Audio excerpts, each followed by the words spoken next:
My name is Hayden Roland. I am a first year music education major hailing from Tampa, Florida. And I want to ask you a couple of questions about why you became a dean, what made you want to come to FAMU, and why you chose this path. Will you introduce yourself, please? Yes, my name is Sarah Price, and I'm the Dean of the College of Education at Florida A&M University. Okay. And so one question I want to ask you, starting off, is what inspired you to enter this field? That's a good question. Now, it's been a long time ago. Um, my families are educators, and I was raised primarily by my grandparents, and they said, I don't care what you do as long as you get an education. And um, just being around educators all the time, it was just obvious to me that I would become an educator. And then after I started taking classes, this is college classes, I was really good at it. So, and I started enjoying it. The field clinical experiences sold me on education. Okay.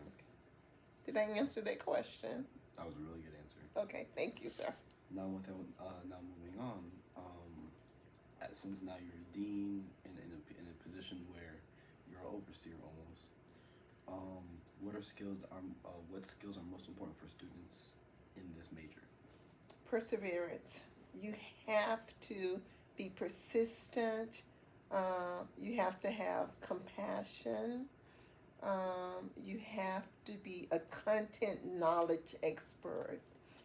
A lot of times we do an excellent job saying, good job, you're wonderful, but we have to be a content knowledge expert, knowing your craft. For example, if you're teaching music as a music major, when you hear something and you need to tell someone to adjust, you need to be able to give specific feedback about what adjustment is needed. So I would tell anybody coming in, know your craft, get your work done, have a presence, make sure someone knows you, not just that you know people, but you have to be present so people can get to know you as well. That opens up a lot of doors. Enjoy what you're doing, listen, get your certification exams completed early as possible, and just love teaching. You have to like students if you're going into education. Okay. You're giving good answers. Thank you. Now to follow up, coming from education, of course, me being music educator, but not just towards me, towards any of the education. What are career pathways that are available after graduation? So keep in mind that education, we have so many transferable skills. You're a good communicator. You should be able to write well. You should have content knowledge in your chosen profession, music. But you're also will pass your basic exams with reading and writing and mathematics. So where do we want you? We want you to start off in education. We want you to be a teacher because that's what we're training you to do. You can be an administrator. You can work in higher education. You can become a school principal. You can work in the industry of music. You can work for Google. You can work for Microsoft. You all will leave here with so many transferable skills that the world is your playground for choice. I just created that. I'm sorry about that. I like good answers. Those are good. These are really, really good answers. Thank you. And now the final question is, what advice do you have for first year students? First year students, enjoy FAMU. There's a lot to enjoy. There's a lot to enjoy. But keep in mind why you are here. You're here to get an academic degree, operate in excellence, some of the external stuff you may be able to give your C work to, but when it comes to your academics, your music performance, that's when you're going to give your best. Time management is really important, and friends, you have to pace yourself. As a music education major, you're so busy. You're working full time for the university, and you're working full time as a student. So making sure you pace yourself, get your work done early, enjoy FAMU, keep your priorities in order is what I would recommend. Okay. Okay. And then one final question. What made FAMU the college for you or the university for you? We're the number one HBCU. It's just so I went to a small private school, Johnson C. Smith, and became a teacher for my teacher education. I was working at Oklahoma State, and then one of my mentors contacted me and said, "Hey, I want you to come here." And I contemplated, and when I got here, I fell in love with it. I fell in love with the environment. I fell in love with my students, and now this is my home, and I really do take pride in FAMU. I think we are really the number one HBCU, and I don't see myself anyplace else. Okay. Again, my name is Hayden Rodan. Say that again because I don't get my tongue roll is horrible. Say it slowly, and I am going to repeat it. I got you. My name is Hayden Rodan. Hayden Rodan. Jordan. So, my Hayden, Yeah. my Spanish teacher used to always say, "Senorita Price, you have to roll those R's." I was like, my tongue does not do that. And so you get to laugh at me because I'm horrible at that. No, you're good. Listen, I could roll my tongue for the longest time too. Yeah, I Cardi B was the one who taught me. Stop. Are you still recording this? I okay. cut that part, but yeah, Cardi B was the one who taught me how to roll my R's. Stop. I was watching one of her videos. She went Oscar. I went Oscar, and I started learning from there. You right. And I said I can do, but it doesn't come out in sound. I sound crazy, so. You're good. I'm gonna answer this doorbell. So thank you very much. Okay, so we're done. So you don't have to come back. I got you.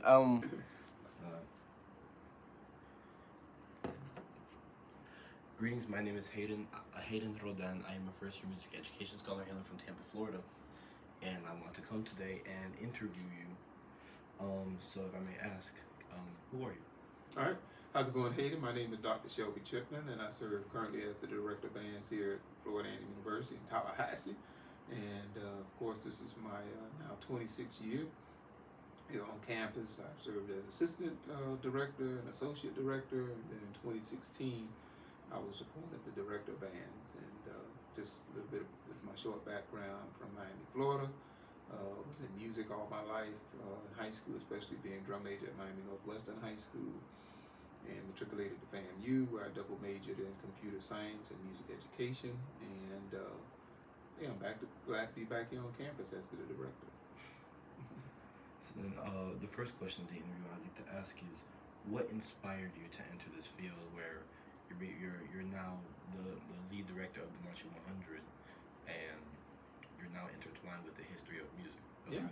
And that's a great question, and I would say what inspired me, of course, like I said, I've always been around band. The good thing is that my middle school band director and high school band director were brothers, siblings, of course, and they both attended FAMU in the 60s. So I kind of got it honest in terms of being in music and starting on trumpet, beginning band, as you know, whole note, whole rest, and then going on to the high school level at Northwestern, where I got a chance to interact with these FAMUans, who actually started my high school band director actually started the whole butterfly thing that you see the clarinets do during the halftime exit. And then fast forward, as I matriculated at FAMU, as I mentioned, I had a degree in music education eventually, but my first degree was in computer science. And so, lo and behold, I walked into the office of Dr. William P. Foster, who was the director of bands at the time, and he was with Dr. Julian E. White, who succeeded him. And they said, Shelby, you might want to consider, or do you want to consider being in music and getting another degree? And I was like, oh my God, at this point, I'm just ready to get this computer science degree and move on. I just completed an internship with Weyerhaeuser Lumber Company in Tacoma, Washington for 8 weeks. I got a job lined up, I'm good to go. But then I prayed about it for a day or so, the true story, and I decided to come back knowing that music was my passion. They had allowed me to not only be trumpet section leader for a couple of years here on campus in the 80s, but also to be one of the first student conductors here to rehearse the FAMU band on a daily basis and conduct the band in the stands. So I decided, yeah, this is something I want to do and pursue and do for the rest of my life. And so my inspiration was that conversation that I had with two amazing men, Dr. Foster and Dr. White, who saw it not robbery to even ask me to consider something like that. And so I went on and got the second degree in music education, and there my career started, leaving FAMU and becoming a high school band director down in Miami, 1 year at Miami American High School, and then 9 years at Miami Central High School, motivating the inner city students and all those who came under my umbrella and participated in our band program. That's a really good answer. Really. Thank you. So, to follow that question though, what skills are important for students in this major, in music education or just with music? Yeah, that's another great question. When you think about the skill set that students, particularly those who are in music education, they should have, first and foremost, in my opinion, everything is built around your character. And it's even a part of our band motto. But your character, I think, is something that gravitates people towards you or wanting to be under your umbrella.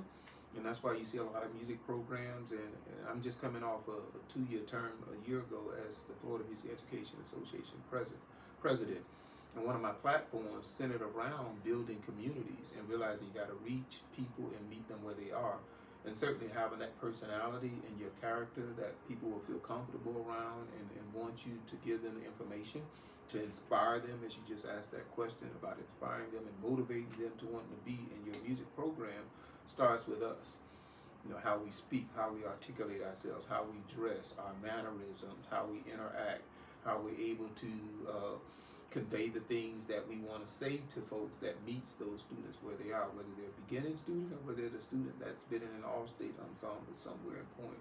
I think it's important for us to know that we have to emphasize the fundamentals in music, which is important, whether it's that mariachi band, whether it's that recording ensemble, whether it's a string group, and certainly wind and percussion section. So things as it relates to fundamentals for those who may not know that are attributed to music or help to cultivate the musical experience are things such as how we breathe, how we sit, posture, understanding the principles of our instrument and the pedagogy that students need to know as young music majors. You're a young music education student here getting ready to come on board with Florida A&M at this time, and so you'll be indoctrinated with the FAMU way that we go about teaching students so that you'll be the next wave of band directors. Heck, you might be the next FAMU band director. Who knows? Dr. Chipman is at year 36 teaching in Florida, so at some point I'm going to move on. So fundamentals would need to be emphasized, and as we emphasize tone quality and intonation and blend and balance, articulation and phrasing, and all those are musical terms that some may not know, but they're terms that if you're in music education, you certainly would know what they mean, because those are things you're going to emphasize, teaching students how to count, so that we're not teaching them by rote, so that the better, I should say, they know how to count and perceive rhythms, basic form, accelerated form, the more potential they're going to have and be encouraged to play more music. And so the more music you play, the more happier the setting is in that regard. So performance fundamentals would be important for student musicians to know as you go out and teach and educate those in the world. And of course, like I said, that character and having a vision, a plan of action when you're teaching students so that no time is wasted. And of course, being able to know that at any point in time, get some other folks in there to help you along the way. Don't think that you're in it by yourselves. And I did quite a bit of that as a high school band director, where I invited guests to come in and motivate the students and inspire. Sometimes hear some things different, but then sometimes they're saying things that we say on a daily basis. And so for students to hear it from another person, maybe it's important that they're hearing it again from someone. And then of course, in recent years, we know the virtual option, you can't go wrong with that. You can always hit a button in that a moment's notice. Somebody is there to inspire you or perform for you, or you can listen to, that'll help motivate that student beyond anything that you can possibly say. One thing I grew up with or hearing was music is something that goes beyond words. Music is a universal language. Yeah.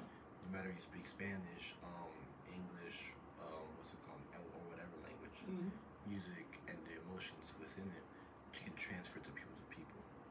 So what's it called? What you're saying is connecting with me really much. Awesome. One question, the question following that is, so as we're talking about educators, where could you go and what can you do with music, and that you previously did computer science, I want to ask you, what career pathways are available for those who are looking to do after graduation? Yeah, that's a great question. And so for me, I looked at it from the standpoint of music education, but you also have the route you can go with conducting. You have some folks who get their undergraduate degrees in music, or music with a concentration in the arts, or music with a concentration in the music ed realm, or you also have individuals that want to do music technology and music production. And we have that here at FAMU, and it's something that's been, really taken off in the last, say, 15, 20 years with people who want to go into audio engineering and making beats and making selections via the computer. You also have music therapy.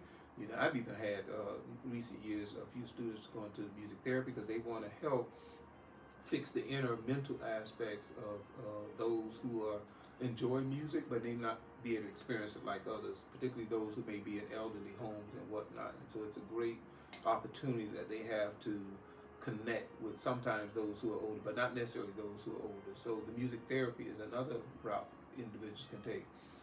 We have a composition course that's taught here in our department. So you have that as an avenue that students might want to decide to pursue with the music technology and or the music therapy track. So those are just some areas of conducting, music education, composition, and then there's some other areas of music such as Latino music that students are starting to pursue more of. And the good thing is there's no one size that fits all. It's just a matter of what you might want to do in your career. And then of course music performance, is another option that students have as well. Okay. And then one final question I want to ask is, what advice do you have for these first year students? Yeah, so for a first year, great question again. For a first year coming to Florida University, or just pursuing that idea of matriculating on, they say we have commencement ceremonies, and high schools have it too, where you're commencing to the next level. And so the first thing we know that you have already done is you've made a choice about a college. And of course, in this case, it's FAMU. In your case, and some of your class members that are coming in. So the next thing is to make sure whatever you're going to do, as I mentioned my story to you, especially with college being so expensive nowadays, that you're doing something that you know that you're going to want to enjoy for the rest of your life. And so you're investing a lot of money, a lot of time, a lot of resources that somebody has provided to you. And so now that you're here, or you'll be coming in the fall, starting fresh, you want to take advantage of every opportunity. You want to find out the resources that are going to be available to you. Even during our Zoom call last night, I mentioned to you we're going to have some individuals from the Office of Academic Success and the Academy coming in to speak with our band students first year through fourth year, and let them know what are the resources that are here in the various areas on campus that'll help their transition be smoother. Because college, can be a different experience to different people. Some people are used to navigating things by themselves, but then some people are used to mom or dad or the legal guardian kind of taking care of everything. But college is different. You can have an alarm clock, but ultimately you got to be able to get up. You got to be able to manage that life. Some experts say that 60% of your normal day is social on the collegiate level, because you're only in class like 2 or 3 times, or maybe for an hour. So some people have no classes on some days, and they make sure that they decided because of work or just because of the way things lined up, they put all their classes maybe on 3 days a week. So what do you do on those 2 days that you don't have any classes? So that's part of the college experience. So I would encourage somebody to make sure you manage accordingly, that you learn from even some situations that other students who may have come before you that might share with you how was their experience as they transition from high school to the collegiate level. And then you get to know your professors. You know, you go up to them, you shake their hand, you look them in the eyeballs, and you say, my name is, you know, I want to do well in your course. You know, I have your course outlined.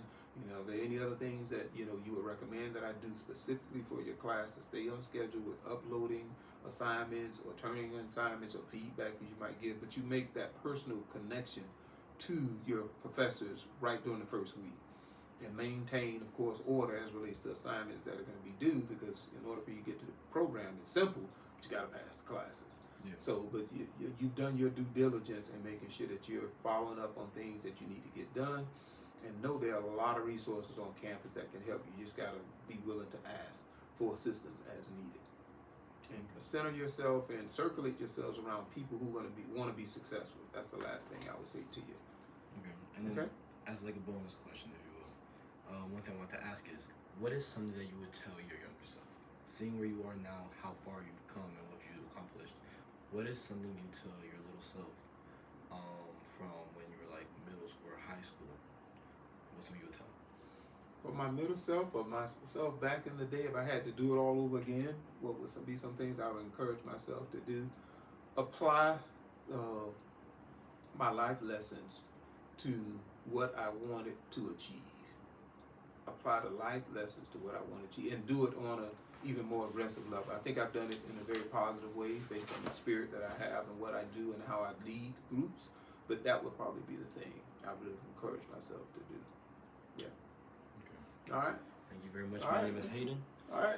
It was a good interview. Thank you. Same here, man. Thank you. Look forward to it this fall.